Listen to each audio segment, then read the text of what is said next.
Hey guys, GHAZZY TV here with another Path of Exile 2 video, but in this one we're going to talk about the #1 tool that's used by every single guide creator in the Path of Exile industry, in that corner of the industry rather.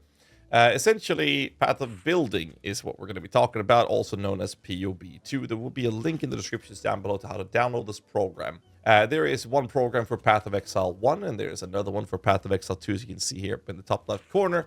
This is basically what most, if not all of us, content creators for Path of Exile is going to be utilizing and have been utilizing for the past 11 years that I've been around at least.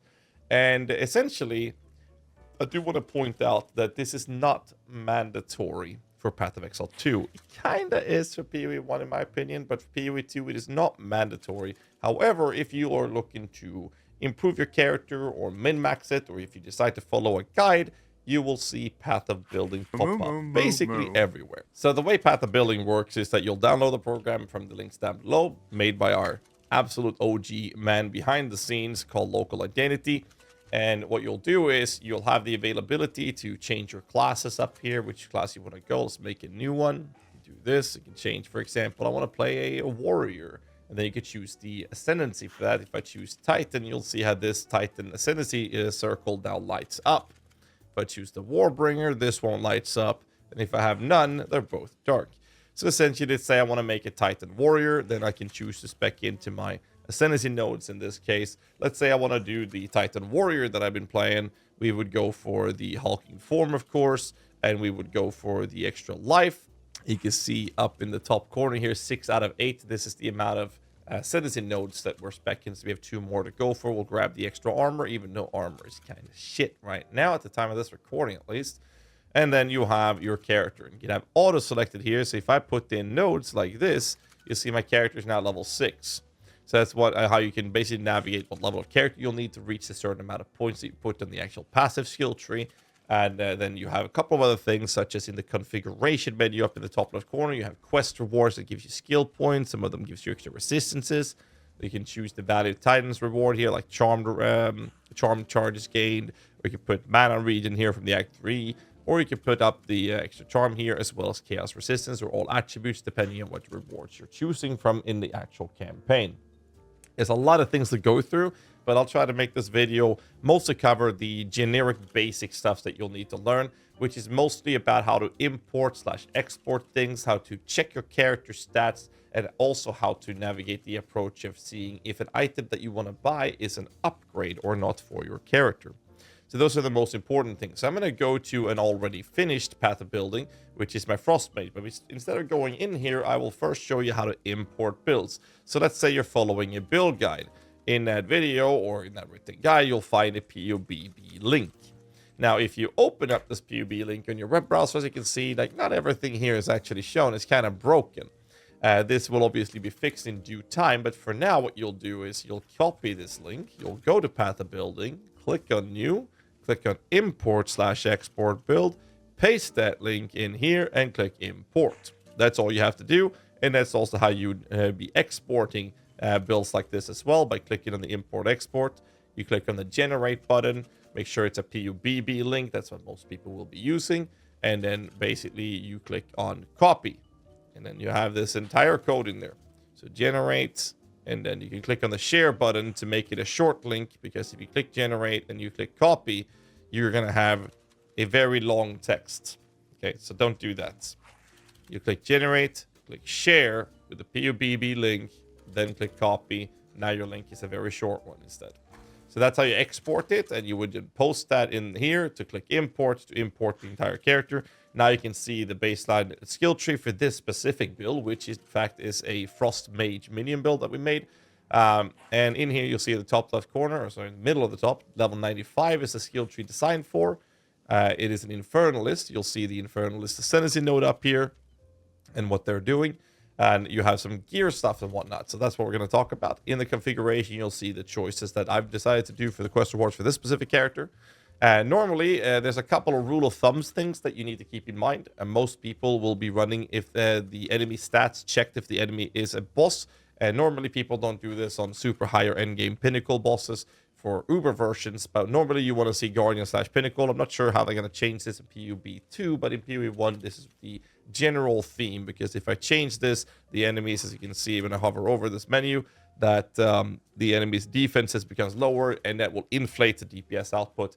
And this is something you need to be very careful with when looking at build guides from other people. It is that sometimes people add things that makes the DPS look way higher than it actually is in reality. So this is like a general rule of thumb to a checklist when you're looking at these things. But we're not going to talk too much about the configuration, and the reason for that is because a lot of these things are currently not working. So the way PoE works is that this allows you to check the items, your quest rewards, configurations, the skills, the support gems, as well as your skill tree, your character level, your ascendancy nodes, everything you'll ever need. Basically, it is a everything baked into one package kind of deal. So the few things to keep in mind is that later on, we're going to be able to have, for example, Frostmane, and click on include in full DPS. If I do this button here, it's going to tell me the entire damage output of this ability.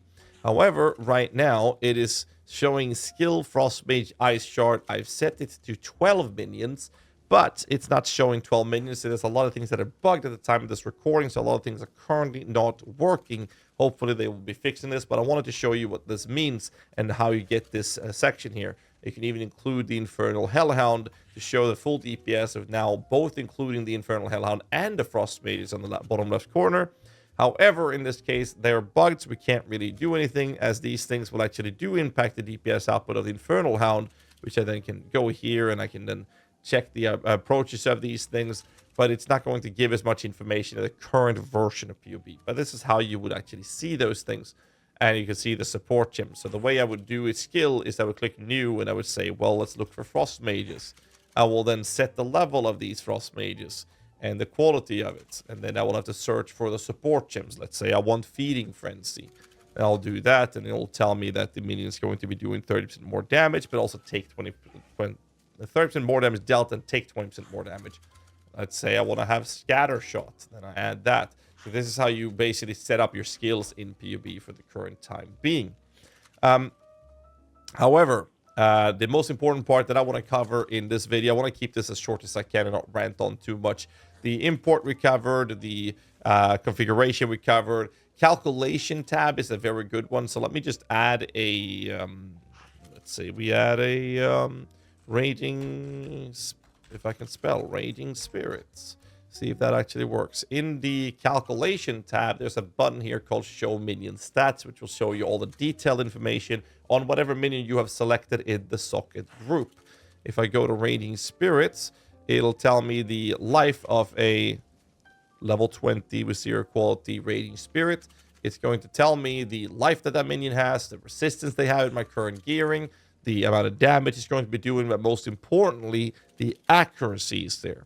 And something that we talked about a lot is, in this case, I have a level 30 SRS, and something that's been very clear in-game is that the tooltip in-game is telling you that you have 100% accuracy, but that is not correct. And this is, again, one of those situations where Path of Building program will actually help you make sure that you have 100% accurate information.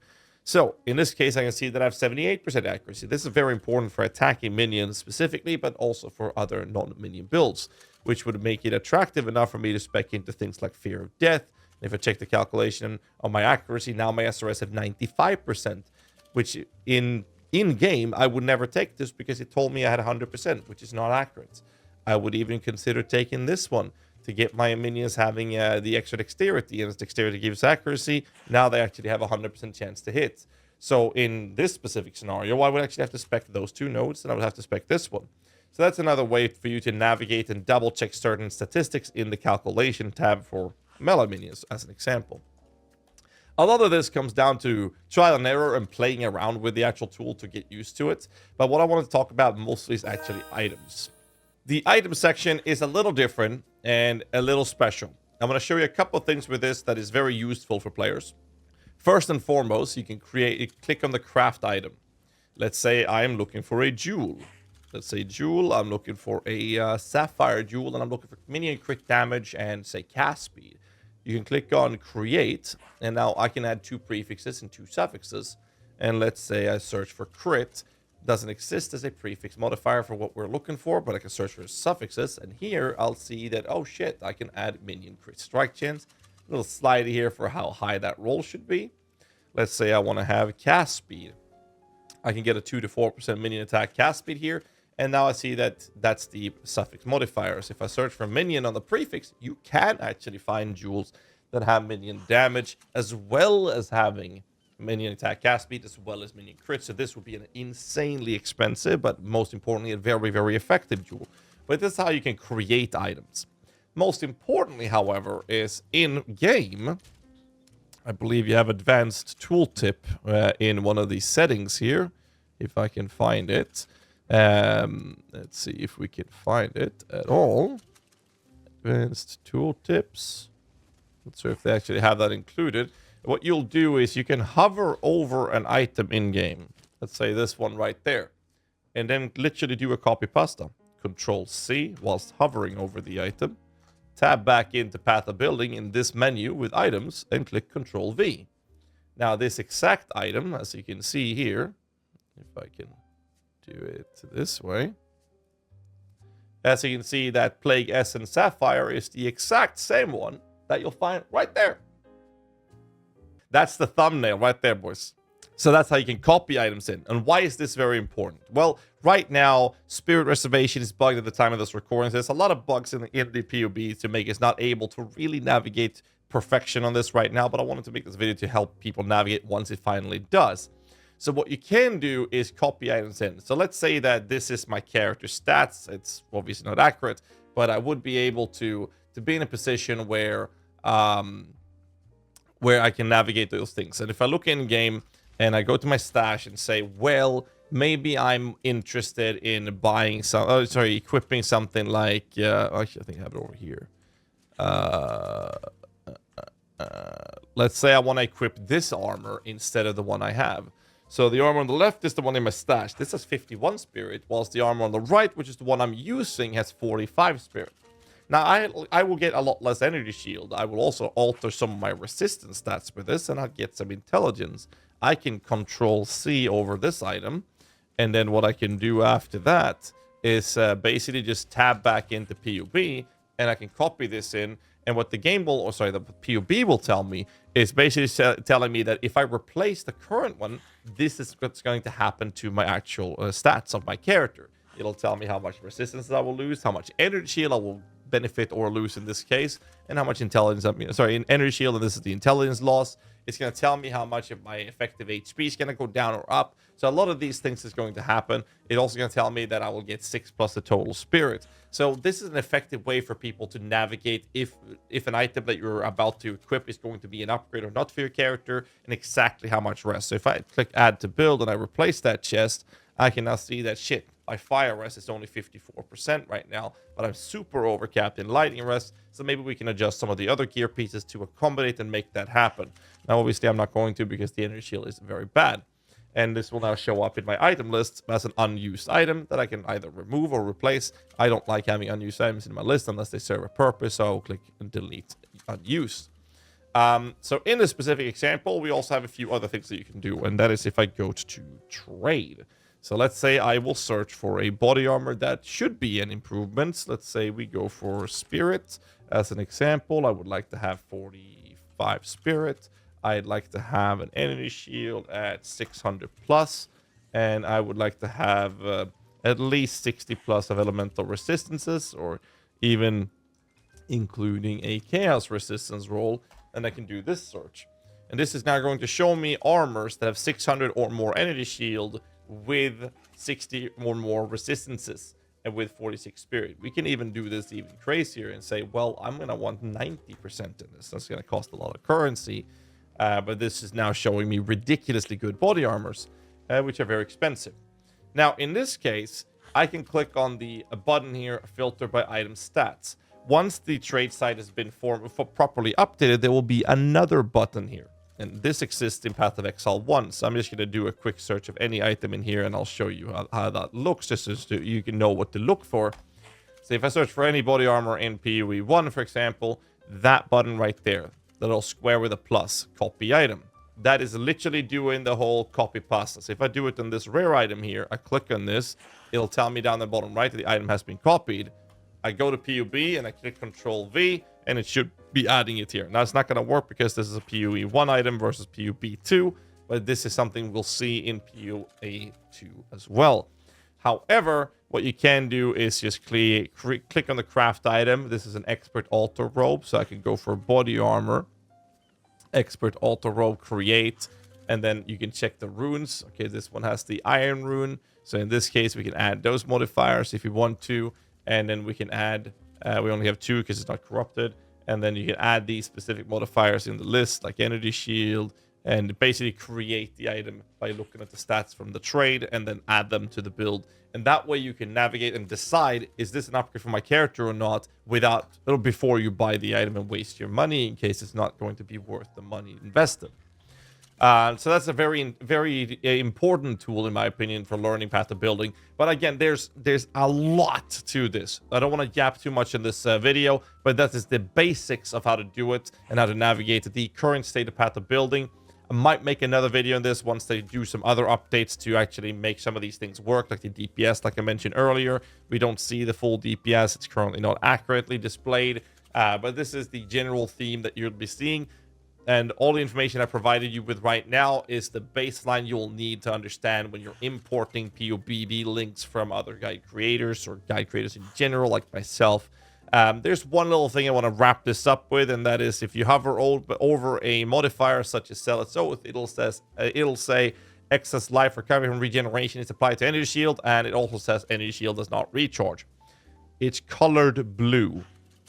This is super, super, super important to point out that the text is colored blue. If it's colored red, POB is unable to do anything with that modifier. That doesn't mean it doesn't work for the build necessarily. It just means that the program is unable to actually compute that specific modifier. We have that type of modifier somewhere around here if I can find it. So here's an example of that, the brutal node. It says 10% increased stun buildup. That does not, it is not being computed, like the program can't handle it or show you any valuable information out of it. Therefore, it is completely ignored by the program, but you're still going to be benefiting from this for builds that utilizes this, of course. But the increased melee damage and strength does apply to the Path of Building. So do keep that in mind when you're looking at these type of modifiers. Here's another one that it says that break is doing 25% increased armor, and then you have 16% increased area effect for attacks. Only one of those modifiers actually works in PoB as of right now. So that's basically the TLDR introduction guide, if you will, for how to import and navigate and understand what Path of Building will be doing for you. We are using this in Path of Exile 1 for the past 11 plus years, and I hope you guys will have used it in Path of Exile 2 as well. Again, there will be a link in the description down below to download this, and there will also be a link to my guides as well. And what I'll be doing, since it's still a bit buggy right now as it just got released, I'll be making the POBB links on all of my build guides and update that little link in all of my build guide videos. And once the POB gets more updated, and iSevins will soon be posting their website for my guides, I'll actually be posting full written build guides as well. Again, I don't want to yap too much, so I'm going to call it here. Hope you guys enjoyed this little introduction, and I'll catch you guys in the next one. Do me a favor, hit the like button, subscribe for more content, and I'll see you guys there. Till then, stay safe, keep rocking.